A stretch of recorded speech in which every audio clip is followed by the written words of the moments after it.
Buenas tardes a todos, bienvenidos a un nuevo encuentro del ACDE. En este panel se presentarán dos estudios. El primero es un estudio de Fundación Mediterránea y que tiene que ver con las cadenas productivas de nuestro país y la posibilidad de generar millones de trabajos productivos. El segundo estudio es de la consultora McKinsey y tiene que ver con la evolución del capitalismo y qué capitalismo tendremos en el siglo XXI. Un poco como introducción al primer trabajo, el de Fundación Mediterránea, esta mañana se reflexionó mucho sobre los inconvenientes que tiene Argentina, pero también tiene otros países del mundo, como Europa, para generar trabajos y a la vez crecer con eficiencia. Esto que puede resultar bien difícil en países de Europa, en la Argentina es posible, y si se superan ciertas condiciones de borde que pasará a explicarnos Jorge Vasconcelos, que nos acompaña aquí en este momento en este panel. Jorge es investigación del IRAL, de Fundación Mediterránea, hizo sus estudios de economía en la Universidad Nacional de Córdoba y luego estudios de posgrado en diversas instituciones del extranjero, entre ellos la Universidad de Columbia. Ha sido columnista de diversos medios del país y actualmente lo es de Perfil y de La Voz del Interior. Jorge, bienvenido. Gracias por la presentación. Buenas tardes a todos. Nuestras instituciones, el IRAL y la Fundación, estamos muy honrados por esta invitación y les quiero comentar que hay una increíble coincidencia porque los primeros palotes de este trabajo fueron presentados al entonces cardenal Bergoglio hace 2 años atrás. Hoy me fijé la fecha de la reunión, fue el 3 de julio de 2011. Exactamente hoy es 3 de julio. Esperemos que esa sea una coincidencia que augure cosas mayores para este estudio.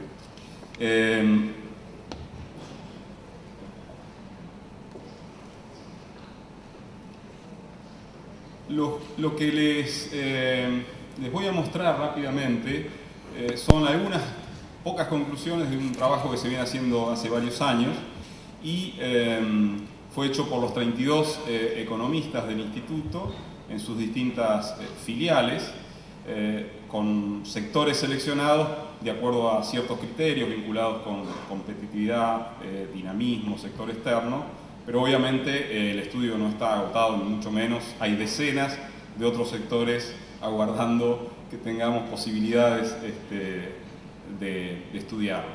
Y las conclusiones son muy optimistas, pero no son complacientes. Son muy optimistas en el sentido que, dadas ciertas condiciones, Argentina podría crear efectivamente millones de nuevos puestos de trabajo, pero es no complaciente en el sentido de que con la inercia de los acontecimientos solo no va a bastar para lograr ese objetivo. Va a haber que arremangarse y trabajar quitando restricciones, quitando trabas que están frenando la expansión de muchos de estos sectores analizados y de otros que están en carpeta. La conclusión del trabajo es que, dadas ciertas condiciones, para 16 sectores analizados, Argentina en una década podría estar creando 2,8 millones de nuevos puestos de trabajo para sectores que están en la pampa húmeda, agrícola-ganaderos, la agroindustria en general, para economías regionales, infusiones, frutas en el Comahue, vitivinicultura, legumbres, infusiones, forestación, también para actividades industriales propiamente dichas como la maquinaria agrícola, para actividades de servicios como la tecnología de información y el turismo. Esta conclusión puede ser consultado y el trabajo y los fundamentos en el sitio web del instituto. Obviamente hoy no vamos a poder desarrollar todo eso, pero la conclusión es fuerte, firme y además está hecha sobre cálculos muy conservadores respecto de la posibilidad de crear efectivamente 2,8 millones de nuevos puestos de trabajo solo en estos 16 sectores analizados. Sospechamos que podemos llegar a encontrar conclusiones parecidas si pudiéramos analizar otros 16 de otras actividades conexas a estas o separadas de estas en distintas regiones del país. Algunos de los sectores que tenemos pendientes es, por ejemplo, el de hidrocarburos. Hace 6-7 años, como ustedes ven en el gráfico de la izquierda, que la experiencia estadounidense se ha mostrado exitosa en cuanto a gas y petróleo no convencional, pero habiendo transcurrido 6-7 años de haberse comprobado que esa nueva tecnología funciona, en nuestro país las curvas de producción siguen siendo declinantes. Este rezago entre el conocimiento técnico y la aplicación de ese conocimiento técnico a recursos comparables como son los que tiene Argentina en Vaca Muerta, muestra que no basta solo con tener recursos naturales para poder aprovechar las ventajas del país. Hacen falta esa serie de requisitos que todos nos imaginamos para que una tecnología que está disponible pueda ser aplicada a una experiencia semejante. Otros sectores que tenemos en carpeta: industria farmacéutica, biotecnología, indumentaria, autopartes. Entre los sectores estudiados hay, no voy a mencionar todos los casos, pero algunos que son bien interesantes respecto de dónde está la traba principal para que ese sector pueda expandirse y lograr los resultados que decíamos que el estudio comprobaba que son perfectamente factibles. Por ejemplo, la industria forestal. Argentina tiene 1,2 millones de hectáreas implantadas, tiene un tercio de lo que tiene Brasil, por ejemplo, en la industria forestal, pero cuando uno compara exportaciones, la relación no es 3-1, es 9-1. Brasil exporta 9 veces lo que exporta Argentina en el complejo forestal. ¿Dónde está la traba? No en los árboles plantados, sino en todo lo que sigue hacia adelante de la cadena productiva. Al no tener Argentina plantas de celulosa que puedan comprarle a los bosques los raleos, las podas, esos bosques son ineficientes y esa ineficiencia obviamente se traslada a todo el resto de los sectores de la cadena.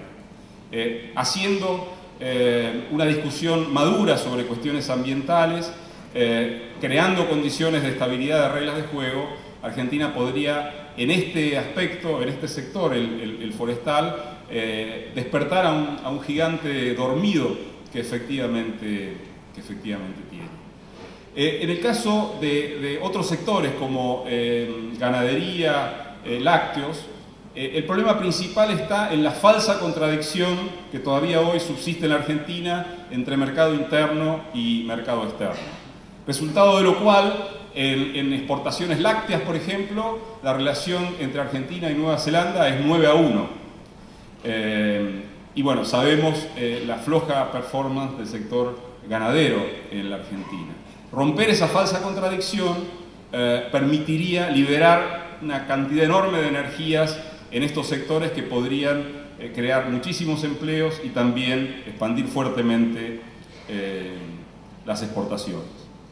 En cuestiones más vinculadas a la pampa húmeda, las restricciones están primero en saldar el debate ambiental, segundo, mejorar o recuperar para Argentina ese rol de seguidor temprano de nuevos eventos tecnológicos que supo tener años atrás, reducir impuestos y mejorar infraestructura. No hay ahí en este sector ninguna cosa milagrosa para lograr una expansión más acelerada. Hay otros sectores cuya decisión de inversión y producción no se puede cambiar de un año para el otro, como es los cultivos de la pampa húmeda. Estamos hablando de infusiones, de frutas. Cuando uno inicia un proceso de reconversión ahí, el momento en el cual empieza a recuperar la inversión son 5, 6, 7 años.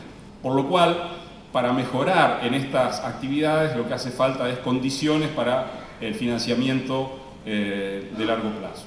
En otros sectores como maquinaria agrícola, lo que vemos es poca densidad en el clúster y muchas dificultades de las empresas para especializarse y avanzar en economías de escala. Argentina, en algunas actividades, por ejemplo sembradoras, participa con 1,3% de las exportaciones mundiales. Sin embargo, sabemos de empresas de ese sector que trabajan en los dos lados de la frontera, Brasil y Argentina, cuando quieren traer un prototipo diseñado allá para probarlo acá, no pueden pasar por la aduana y ver cómo mejorar a ese prototipo. Con ese tipo de condiciones, obviamente que las trabas para que estos sectores se expandan van a hacer que estemos subaprovechando la capacidad, el aprendizaje tecnológico que ya tenemos. Cuando vamos a condiciones más generales que puedan estar trabando la expansión de estos sectores, para mencionar solo 5, quería subrayar el problema de la presión tributaria, el problema de la infraestructura, de la educación, de las reglas vigentes para el funcionamiento del mercado de trabajo y de las pymes, y el tema de la volatilidad cambiaria. Presión tributaria, lo voy a pasar muy rápido, no hace falta decir que hoy Argentina tiene la presión tributaria de Alemania, pero si miran los rankings de competitividad, los servicios prestados por el Estado alemán versus los servicios prestados por el Estado argentino, realmente la diferencia es una diferencia de 100 puestos o más en el ranking de competitividad de 144 países. El tema de infraestructura de educación tampoco es una novedad para ustedes. Argentina figura muy mal en estos rankings comparado con otros países, incluso con países vecinos. Pero lo que quería subrayar aquí es el hecho que para resolver este tema hacen falta políticas de Estado, porque en la infraestructura y en la educación los resultados no se ven de un año para el otro. Por lo tanto, si Argentina no logra aunar políticas de Estado vinculadas a cuestiones de infraestructura y de educación, algunas de las potencialidades que veíamos antes va a ser muy difícil desplegarlas. En el funcionamiento del mercado de trabajo y de pymes, lo que notamos es una economía muy anquilosada, una economía muy rígida, una economía que mantiene instituciones de la época en que Argentina era extremadamente cerrada al mundo, y hoy el futuro de Argentina inevitablemente tiene que estar vinculado a una mayor integración al mundo. Por lo tanto, sus instituciones vinculadas a cómo funcionan las pymes y el mercado de trabajo tienen que ser modificadas. Cuando uno se compara con Alemania, por ejemplo, la cooperación empleado-empleador, Argentina en el puesto 135 en el ranking, 20 para el caso de Alemania.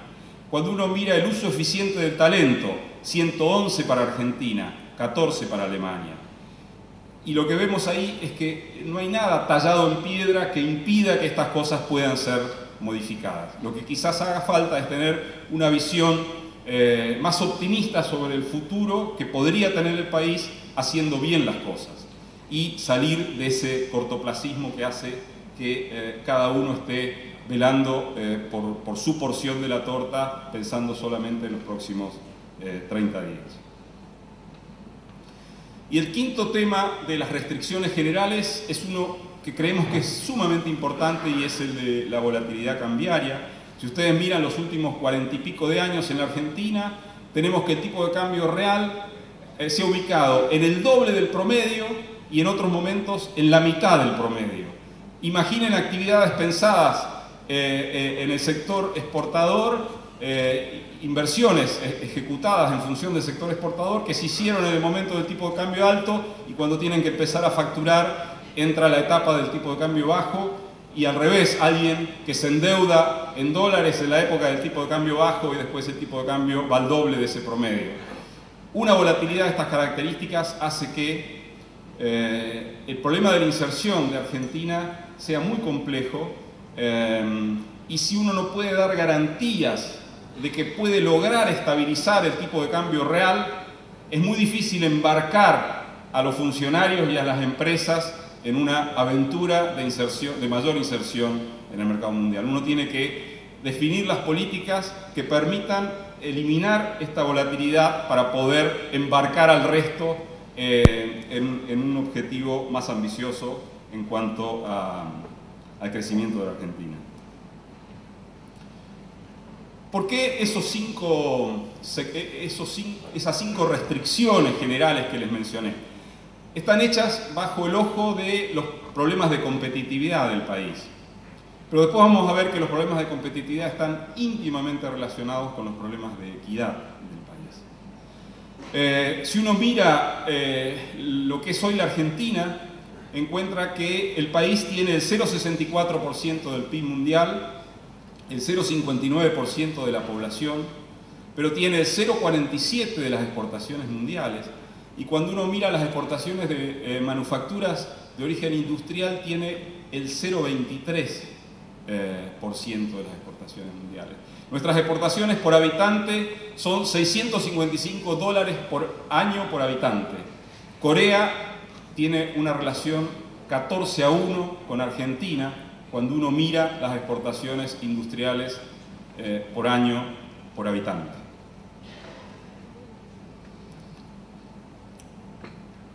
Muchos de las fobias o de los miedos que uno ve que todavía subsisten en la Argentina para que Argentina encare de forma más ambiciosa su inserción en la economía mundial.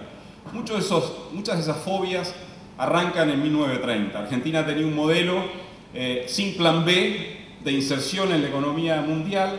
Cuando la crisis del 30 irrumpió, el golpe que sintió nuestro país, sus pobladores, sus dirigentes políticos, fue tremendo. No tenía Argentina plan B en ese momento.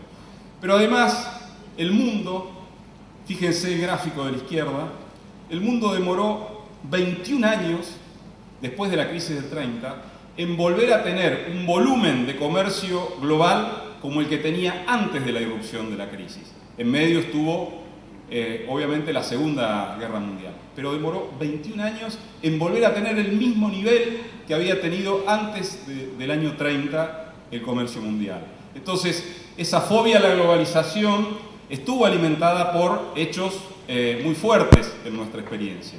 Sin embargo, fíjense en ese mismo gráfico lo que pasó en esta crisis, la que se desató después de la caída de Lehman en 2008. 3 años demoró la economía mundial en volver a tener el mismo volumen de comercio que tenía en 2007. Las diferencias no son comparables, claramente, las crisis. Y el segundo gráfico nos muestra un efecto claro de esa diferencia. En la crisis del 30, los términos de intercambio de Argentina, 5 años después de estallada la crisis, estaban 30-35% abajo de lo que habían estado en 1929. Hoy están 25-30% arriba de lo que teníamos en 2007. Es decir, esta crisis es compleja, no hay que ser liviano, simplista para trabajarla, pero es totalmente diferente a la crisis anterior.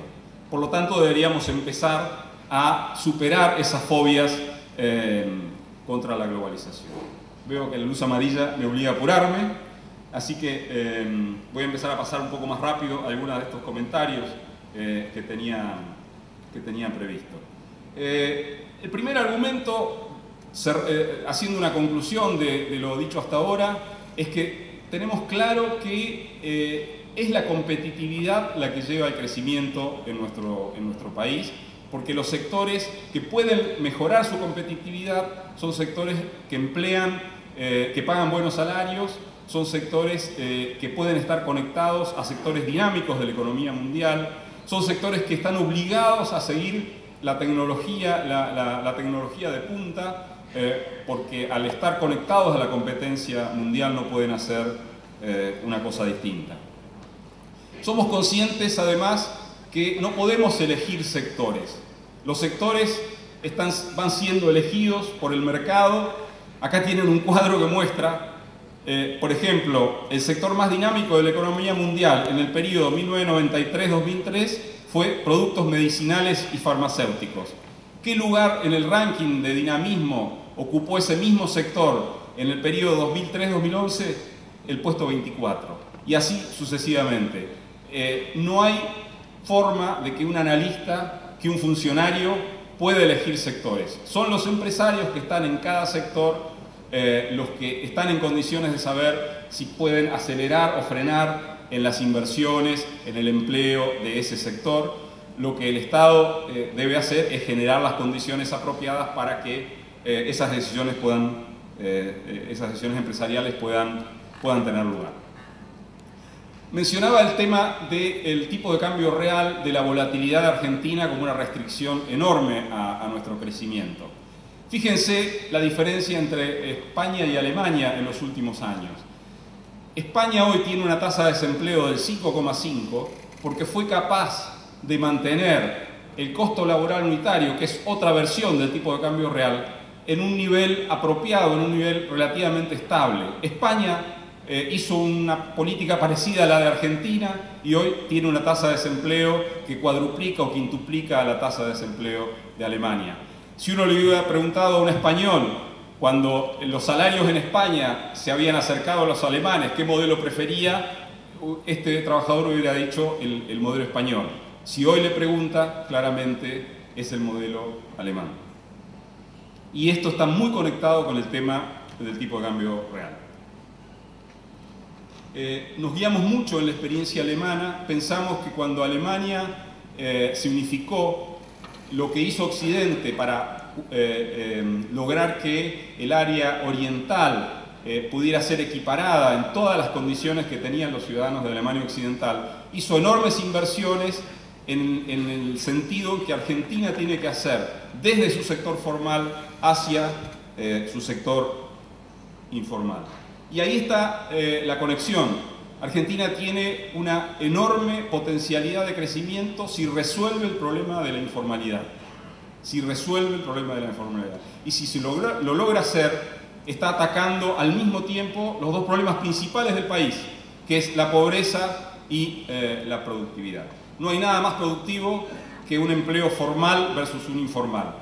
Y no hay nada mejor remunerado que un empleo formal versus un informal. Hay gente que piensa que el hecho de que la economía sea muy informal hace que Argentina sea más competitivo, pero en realidad es al revés. La actividad informal le saca competitividad al sector formal, le saca escala, además obliga al país a tener impuestos más altos de los que tendría si no tuviera informalidad. La informalidad es un veneno para la competitividad. Fíjense las pymes en la Argentina. El 19% de las pymes medianas tiene certificaciones de calidad, certificaciones reconocidas de procesos productivos, etc. Nuestras pymes no están en condiciones de insertarse ya en el mundo, necesitan avanzar en esto y hay que hacer políticas para promover este objetivo. Y fíjense el problema de la juventud, la cantidad de jóvenes que están desocupados, que ni estudian ni trabajan. Esta mañana se habló mucho sobre este tema, las estadísticas son impresionantes. La conclusión es que Argentina, para formalizar, tiene que invertir, no va a ocurrir inercialmente. Las empresas formales van a tener que aceptar que las pymes tengan un tratamiento diferenciado, impositivo. Los trabajadores formales van a tener que aceptar que en los convenios laborales haya nuevas categorías, como las que hay hoy en Alemania, el banco de horas, etcétera, etcétera. El Estado va a tener que reorientar partidas a favor de la capacitación de los que hoy son desempleados y otros objetivos vinculados con la formalización. Y los trabajadores informales van a tener que aceptar que la remuneración está directamente relacionada con la productividad. En Argentina, el 18% de la población son asalariados privados formales. En Australia es el 41,9%. Australia tiene la mitad de habitantes que Argentina, pero en valores absolutos tiene más empleados privados formales que Argentina. Toda la estructura del país está apoyada sobre bases muy endebles. Nuestro cuerpo tiene pies de barro. Hay muchos lugares del país donde hay menos de 10 asalariados privados por cada 100 personas. Si intentamos construir un edificio más alto sobre estos cimientos tan débiles, nos va a ir mal. El mensaje es que en este problema de la informalidad está la solución, pero hay que atacar. Gracias.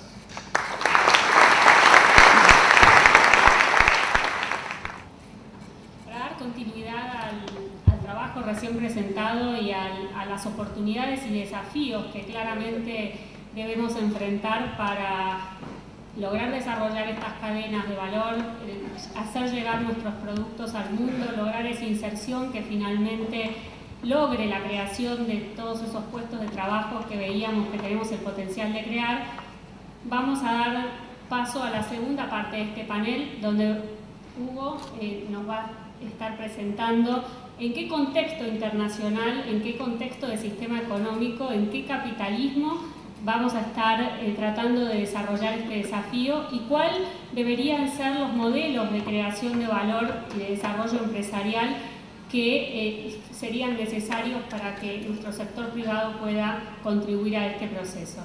Habiendo dicho eso, lo presento a Hugo. Hugo Bacarizo es licenciado en Economía, posee un MBA de la Universidad de Chicago y cuenta con 20 años de experiencia en McKinsey & Company, donde trabaja y es director de la oficina andina y lidera proyectos para empresas líderes de la región en distintas industrias, focalizado en estrategia, gobernanza y organización.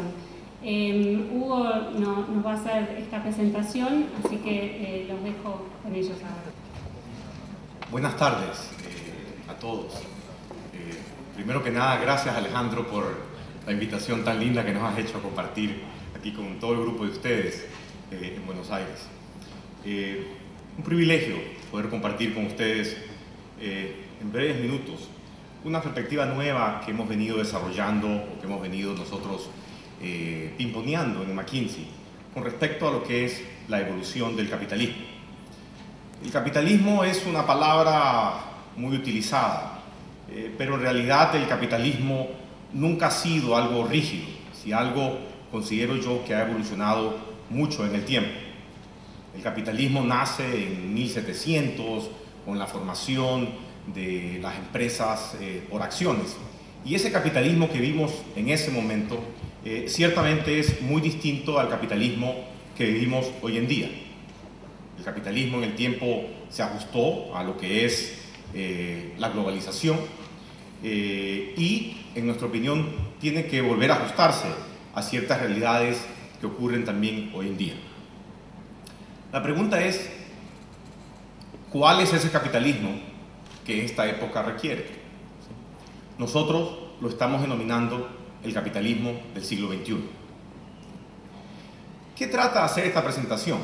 Esta presentación va a tratar de describirles qué significa este concepto, ¿sí?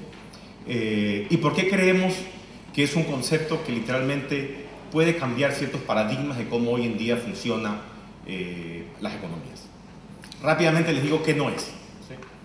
El capitalismo del siglo XXI no es una planificación a muy largo plazo. Tampoco es que toca cuidar el planeta o todo lo que es la onda verde. No, eso no es. Estamos hablando de un cambio de paradigma que lo que busca es librar al capitalismo de la tiranía del corto plazo en la cual hoy en día el mundo vive.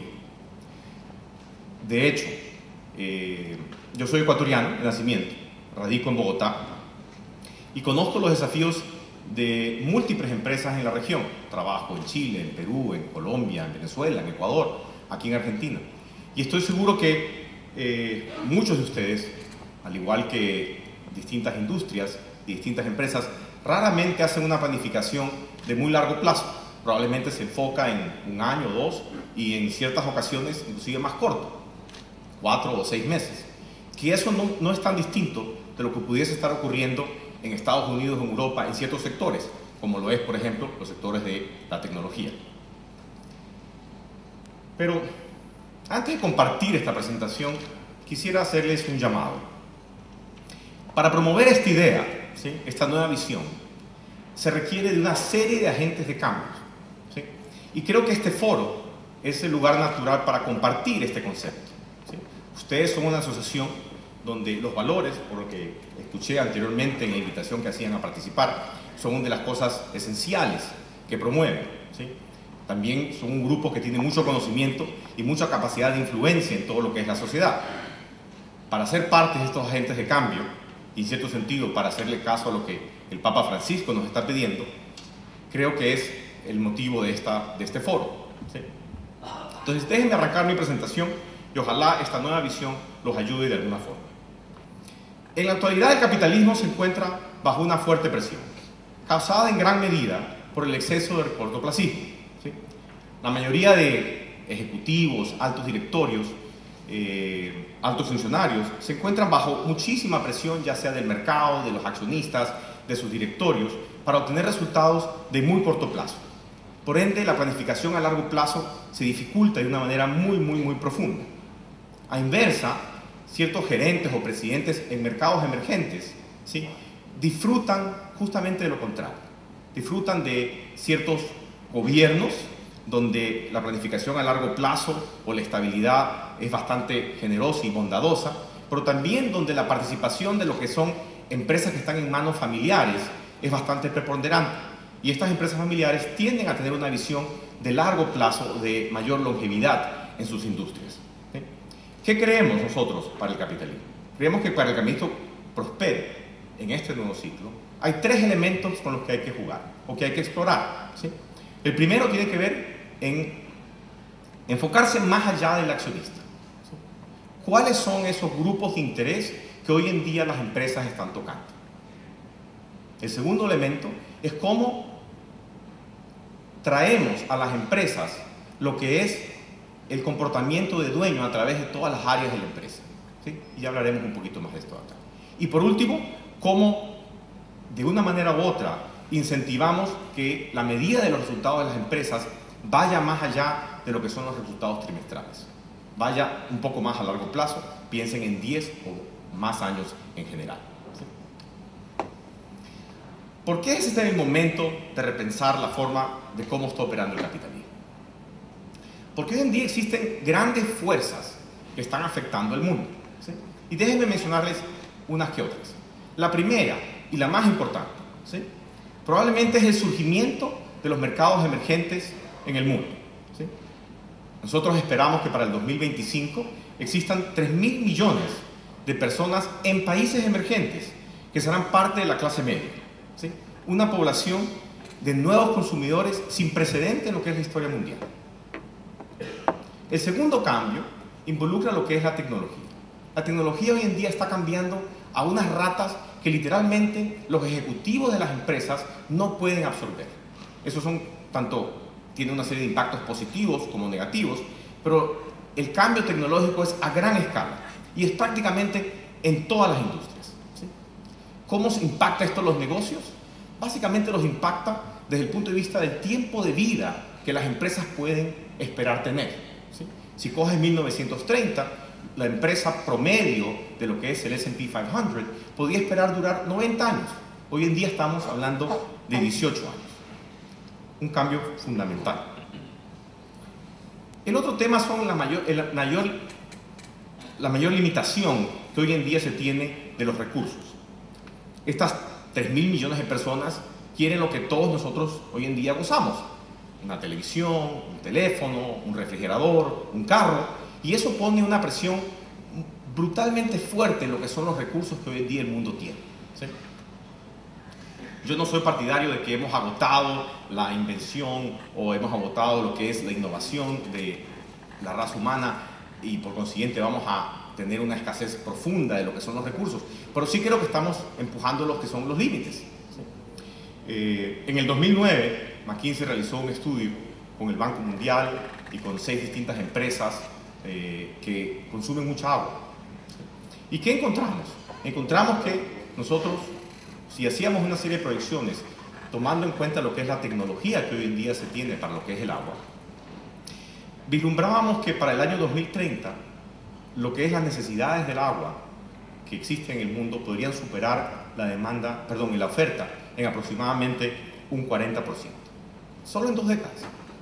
Y si uno pone esa perspectiva en otras áreas, como lo que pueden ser combustibles o alimentos, es el mismo caso. Otra preocupación grande que debe tener el capitalismo, o que la acecha, es toda la parte del comportamiento demográfico que estamos viendo en el mundo, ¿sí? La población mundial está envejeciendo. Creo que eso no es noticia nueva para ninguno de nosotros. En el año 2000, en Asia, por cada trabajador retirado habían 10. Para el 2050 esa proporción se va a reducir a una tercera parte. Al considerar todas estas enormes fuerzas o todos estos enormes cambios y desafíos, creo que podemos asumir que el capitalismo, tal cual como lo conocemos, está llegando a sus límites. Tiene que evolucionar. Creemos que debemos cuestionar el diseño actual del mismo, puesto que el sistema también está dejando de lado gran proporción de la sociedad. Y las señales ya comienzan a verse, son bastante evidentes, ¿sí? Aquí, por ejemplo, tienen un gráfico donde la confianza en los Estados Unidos, la confianza en los negocios en Estados Unidos, medida en 1966, estaba alrededor del 55%. ¿Sí? En el 2012, este número ya se había reducido al 21%. Como dato interesante, ¿sí?, en las regiones de Asia, este número bordea alrededor del 65%. Y, por ejemplo, en el caso de Brasil, estuvo recientemente, en los últimos 4 años, una vez en el 70%, aunque dudo que en las últimas 2 semanas esté en esos niveles. Otra señal de alerta que el mundo está viendo es los niveles de desigualdad en los ingresos. ¿Sí? Si vemos esto de manera agregada, el 80% de los países en desarrollo experimentaron un incremento en sus tasas de desigualdad entre el 85 y el 2005. La escala de desigualdad intensifica de una manera profunda lo que es la presión en el capitalismo. ¿Por qué? Porque la gente cuestiona qué tan justo es el capitalismo y si crea o no oportunidades para todos. Este aspecto de la desigualdad es uno de los temas que más nos preocupa. ¿Sí? Si tomamos lo que creo que mencionaban en antes del tema de desempleo, particularmente lo que es el desempleo en la juventud, hoy en día el mundo tiene aproximadamente 75 millones de jóvenes que están desempleados. En el Reino Unido eso bordea el 22%, y las cosas en España son aún peor. Creo que todos hemos leído en las distintas prensas que este nivel en lo que es España, en lo que es el desempleo juvenil, ya está bordeando cerca del 50%. Y las compañías argumentarán que esto es un problema de la educación, que es un problema de los gobiernos, pero en mi opinión creo que esto no nos vamos a librar. Creo que esto es una responsabilidad de lo que es el sector privado también. Por ende, no creo que haya que argumentar mucho para convencerlos que el capitalismo tiene una serie de desafíos verdaderamente intimidantes, sin ninguna duda. Pero, ¿es posible hacer cosas para cambiar ese comportamiento o ese impacto que el capitalismo está teniendo? De nuevo, creemos que sí, y eso creemos que debe hacerse alrededor de 3 grandes temas. La primera, como lo mencioné anteriormente, es la definición de quiénes son los actores relevantes para una compañía. Durante las últimas 4 décadas, la postura convencional articulada por Milton Friedman en un influyente artículo de 1970 decía que el negocio de los negocios, las compañías como las conocemos, es hacer negocios. Argumentaba que la responsabilidad social de las empresas consistía en aumentar los beneficios e innovar, mas no necesariamente explícitamente hablaba de la necesidad de generar un bien común para la comunidad. Creo que esta filosofía es una postura que hoy en día está totalmente errónea, ya que no tendremos la posibilidad de aumentar el valor para los accionistas si no aumentamos el valor que las compañías generan para las comunidades donde ellas actúan. Pienso que Adam Smith no habría estado de acuerdo con Friedman. Él escribió mucho sobre este tema, particularmente sobre el deber que los empresarios tienen o que deben ejercer para proteger las sociedades en que operan. Por consiguiente, las compañías necesitan una licencia de las comunidades en que ellas funcionan.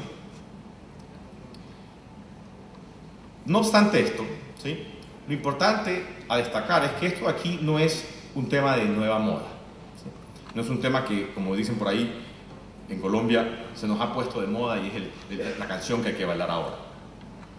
Hoy en día está este tema de participar más allá o de propagar los beneficios de lo que es una empresa más allá de sus accionistas, se ha vuelto un tema común en muchas de las principales empresas líderes del mundo. Tomen el caso de Coca-Cola, todos tomamos su gran producto, pero ellos, por ejemplo, recientemente hicieron un esfuerzo de entender el consumo que ellos tenían del agua para producir cada litro de Coca-Cola. En promedio, Coca-Cola consumía 3 litros por cada 1 litro de Coca-Cola que se producía. Hicieron todo un esfuerzo para buscar cómo mejorar eso y lo lograron llevar a 2 litros por cada litro de Coca-Cola producido. Un beneficio importante desde el punto de vista de lo que es el impacto ambiental, pero también desde el punto de vista de la rentabilidad. No solo lo estamos haciendo, o lo están haciendo las empresas, por un tema netamente social, sino mucho más allá. Cojan, por ejemplo, el caso de Río Tinto, la gran empresa de minerales. Ellos tienen una gran pasión por la educación en África. Se preguntarán, bueno, ¿y por qué la pasión en educación en África? Porque Río Tinto se dio cuenta que para gestionar todo lo que son sus maquinarias, sus minas, sus camiones, sus tractores, necesitaban una calidad de talento distinta a la que el sistema educativo en África les estaba dando. Entonces hicieron una serie de asociaciones locales que les ha permitido subir el nivel de desarrollo intelectual que se tiene en las comunidades de África para que ellos puedan absorber y literalmente capturar parte de ese beneficio que le están devolviendo a la sociedad. Si esto es importante, imagínense qué tan importante esto es a nivel país. Nosotros hace aproximadamente unos 3 años fuimos caja de resonancia con lo que es la presidencia de Colombia, con recién elegido el presidente Santos, y estuvimos literalmente ayudándolos a pensar cómo debía ser la visión de Colombia. Hicimos un mapeo de qué hacen distintos gobiernos para hacer esa planificación. Y nos llamó mucho la atención el caso de China, ¿sí? China nos sorprendió la forma tan granular, literalmente, como ellos de manera sistemática están tomando en cuenta los distintos intereses de la sociedad. De nuevo, como líderes de negocio, creo que debemos deshacernos de la idea de que lo único que importa es el valor para los accionistas. La segunda área de reforma para el capitalismo del siglo XXI tiene que ver en cómo uno incorpora el pensamiento de dueños a las industrias, ¿sí? Este pedido no es una idea nueva de McKinsey, no es una cosa que yo me he inventado. Si algo es un pedido o un clamor que hemos escuchado constantemente de muchos líderes de Latinoamérica. Por ejemplo, cojan el caso del Banco de Crédito e Inversiones en Chile. Su presidente, Luis Enrique Yarur, literalmente insistió en desarrollar una academia de liderazgo, por la cual han pasado cerca de 500 de sus ejecutivos, donde lo que se busca centralmente es literalmente incentivar la mentalidad de comportarse como dueños a muchos niveles. Pero se preguntarán, bueno, ¿y qué evidencia tenemos de que comportarse como dueños literalmente genera mayor valor? He aquí uno de nuestros análisis, donde comparamos un índice de empresas que cotizan en bolsa, pero son controladas por grupos familiares activos en su gestión. En los últimos 10 años, el índice de estas empresas superó el rendimiento de las empresas similares. Otro tema importante, ¿qué están haciendo los directorios de las empresas? Lo que estamos viendo es que los directorios de las grandes empresas que cotizan en bolsa están haciendo un trabajo bastante pobre por ellas. En primer lugar, los directorios dedican una barbaridad de su tiempo a temas fiduciarios y las compañías necesitan mucho más tiempo de sus directores. Uno de mis socios en Inglaterra recientemente desarrolló una encuesta de participación y lo que encontró es algo verdaderamente sorprendente.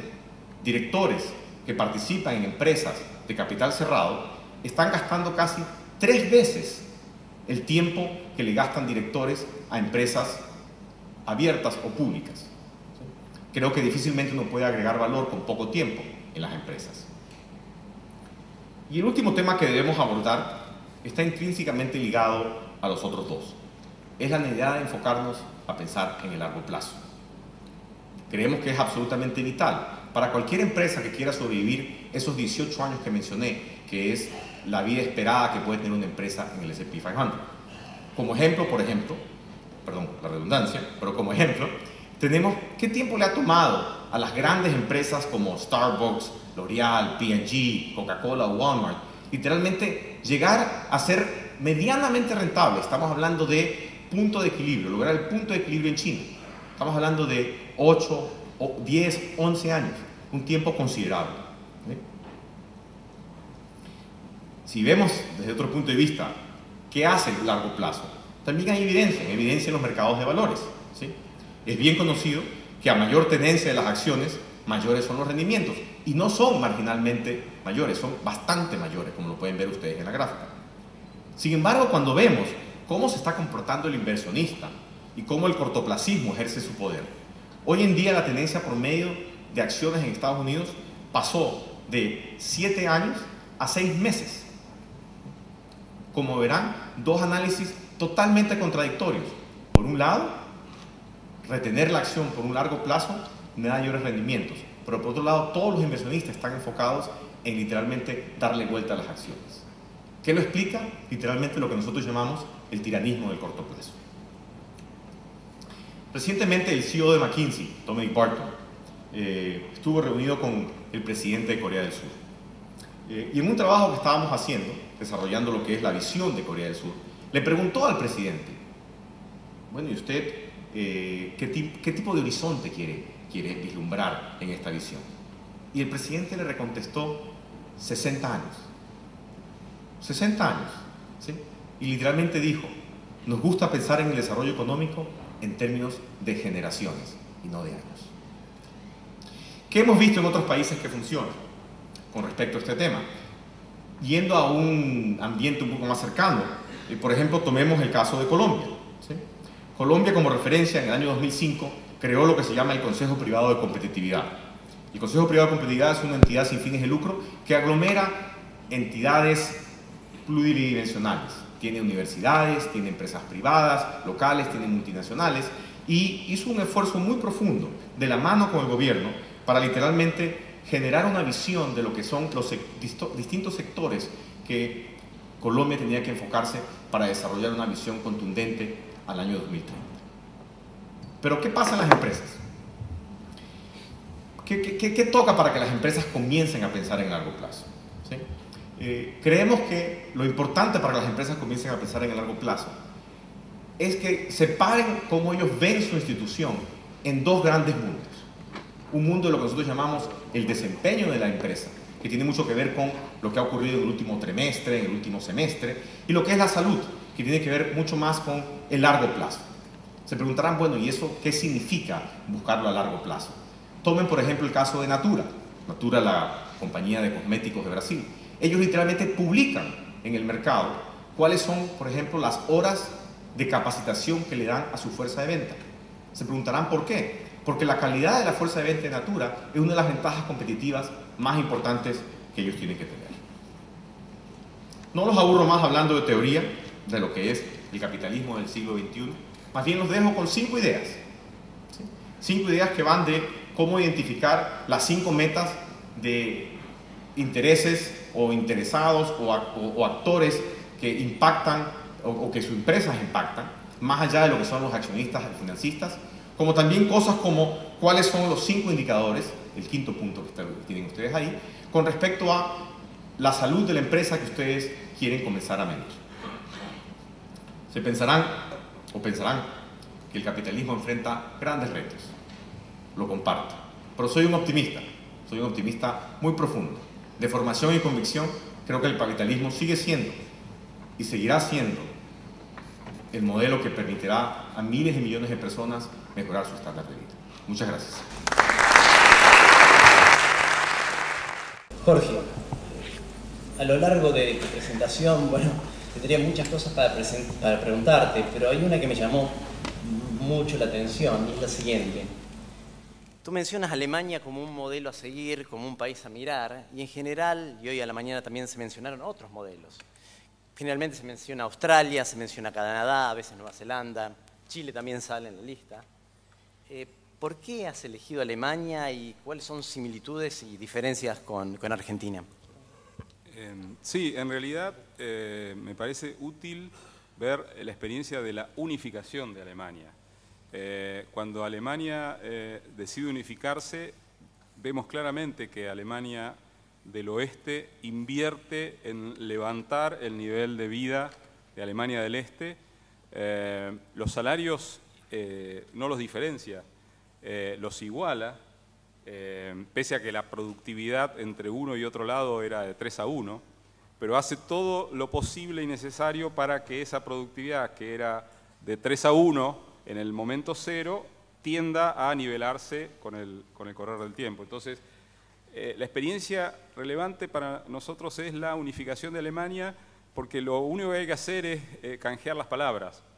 Ponemos, en lugar de Occidente, para el caso argentino, pongamos formalidad. Y en lugar de Oriente, pongamos informalidad. Y muchas de las cosas que se hicieron allá podrían pensarse para la Argentina perfectamente con ese objetivo de levantar la parte que está menos productiva, con menos ingresos, y hacerla más competitiva y justificar sus ingresos por competitividad. Es una transición y requiere muchos instrumentos, pero pensamos que es muy útil. En el caso de la Argentina, por ejemplo, las pymes trabajan muchas bajo el esquema del monotributo, y el monotributo es una invitación a la informalidad. El monotributo debería ser algo que tenga vigencia durante 4 años, y a partir de ese momento las personas que no justifique pasar a la categoría de responsable inscripto de IVA deberían demostrar por qué deben seguir siendo monotributistas, invertir la carga de la prueba. Si un profesor da clases particulares seguirá siendo monotributista, pero si una empresa ya tiene 10, 15 empleados, no puede seguir siendo monotributista, necesita ser incorporada al régimen formal de la economía, básicamente el tema del IVA, pero la sociedad, las empresas formales deberían aceptar, por ejemplo, un mínimo no imponible para esas pymes, es decir, que los 10 primeros trabajadores no paguen cargas sociales, o que en ganancias haya 10.000 pesos, 50.000 pesos de mínimo no imponible, y entonces la alícuota efectiva del 35% de ganancias para una empresa que gana 60.000 pesos será 35% sobre 10.000 pesos, que es la diferencia con el mínimo no imponible, mientras que para una gran empresa su alícuota efectiva será 34,9999, es decir, no cambia la situación un mínimo no imponible para una gran empresa, genera un incentivo muy fuerte para la formalización de la pyme. Y respecto de los trabajadores desocupados o con poca formación, el modelo alemán es súper útil, el régimen dual de educación, donde hay pasantías rentadas para aquellos estudiantes que optan por este tipo de inserción educativa y laboral, también es un esfuerzo para la empresa que termina adiestrando a ese trabajador, aceptándolo para que complete su aprendizaje, pero yo creo que es una inversión que tiene una tasa de retorno altísima. Muy cortito, solamente para completar la idea. Comparando Argentina de hoy, el potencial para crear empleos, con la Alemania de la reunificación, ¿estamos mejor o peor que ellos? No, no lo he pensado. Lo que sí, creo que lo mencionaste vos en la introducción, yo creo que si este mecanismo de estudio de potencialidad de sectores nosotros lo hiciéramos en muchos otros lugares de la economía mundial, nos sorprenderíamos de encontrar resultados mucho menos prometedores que los que encontramos en países como Argentina. O sea que, repito, sin descubrir sectores inexistentes, sin inventar sectores, simplemente lo que existe, lo que uno detecta que está por debajo del potencial, generar las políticas que le permiten promover. Yo creo que si este estudio se hiciera en el conjunto de países, Argentina, es totalmente intuición, no tengo forma de mostrarlo, Argentina estaría dentro de los 20 países para los cuales uno descubriría la mayor cantidad de potencialidad dentro del 200. Muchas gracias. Hubo una pregunta acerca de tu presentación. La verdad que lo que nos presentaste es más que desafiante, entusiasmante, y el rol que se le pide o que se demanda del sector privado es muy ambicioso, ¿no? En vistas de los desafíos que tenemos y de la necesidad de desarrollar estas cadenas, de insertarlas internacionalmente, y considerando las brechas, digamos, que aún tenemos que cerrar en materia de economía, en materia social, de infraestructura, de capacidades, y recogiendo un poco la experiencia que vos tenés habiendo trabajado en la región, tanto a nivel de empresas individualmente como de grupos de empresas trabajando juntos con este concepto.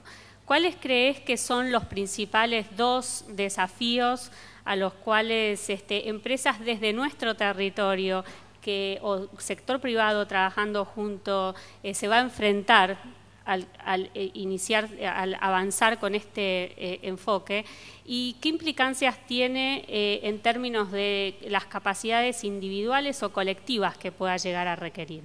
Si me permites, creo que de las cosas más importantes que estamos viendo nosotros en la región, que permite promover este nuevo pensamiento, esta nueva evolución, son 2 cosas. La primera es una visión, como bien creo que lo he expuesto, de largo plazo, una visión compartida, una visión que tiende a ser construida de la mano de los distintos sectores que participan en la economía y en un país, y eso tiende a ser, si tú quieres, como el norte para mucho de estos, de lo que está ocurriendo en la región. Piensen en lo consistente que ha sido el modelo de desarrollo del país de acá al lado, de Chile, lo consistente que ya hoy en día comienza a verse lo que es el país de Perú, desde el punto de vista de su desarrollo, y poco a poco creo que en Colombia estamos logrando algo relativamente similar. Entonces, lo primero es una visión muy clara, muy compartida, fácil de medir, fácil de poder relacionarse con ella. Y lo segundo creo que tiene que ver con consistencia.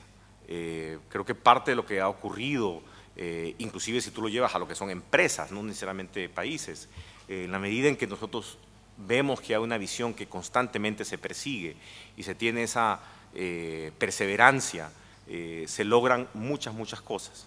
El concepto de que la paciencia promueve la prosperidad es algo relativamente poderoso, con la que hoy en día creo que la gente comienza a experimentar y jugar y ver los beneficios. Bueno, estamos realmente en tiempo. Le agradecemos a ambos expositores por sus presentaciones y, como dijimos, los vamos a invitar a un evento exclusivo con ustedes como expositores para que nos expliquen en mayor detalle todos los trabajos de investigación que han hecho. Muchas gracias. Gracias.